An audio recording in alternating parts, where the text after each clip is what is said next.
Nilagdaan na ni BARM Chief Minister Ahod Ibrahim at Bangsamoro Transition Authority Parliament Speaker Pangalian Balindong ang 94.41 billion pesos na budget ng BARM para sa susunod na taon matapos aprubahan ng BTA Parliament sa third and final reading ang panukalang batas sa ginanap na special session araw ng Martes.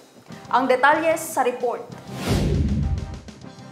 55 ang bumoto ng yes at isa ang bumoto ng no at walang abstentions. Ito ang resulta sa ginanap na botohan ng BTA Parliament hinggil sa 2025 budget ng Bangsamoro Government na nagkakahalaga ng 94.41 billion pesos.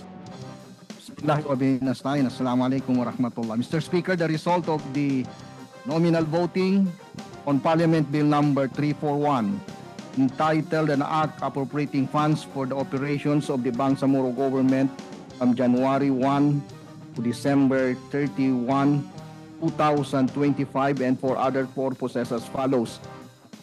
55 yes votes, 1 no vote, 0 abstain vote.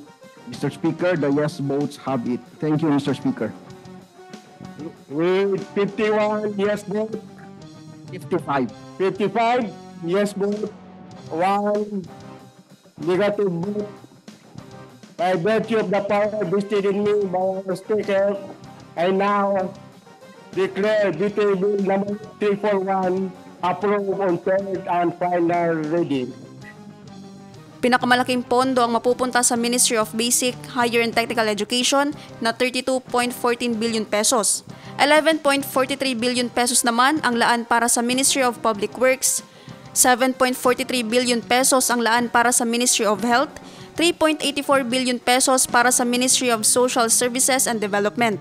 Narito naman ang pondo na laan sa mga ministries para sa taong 2025.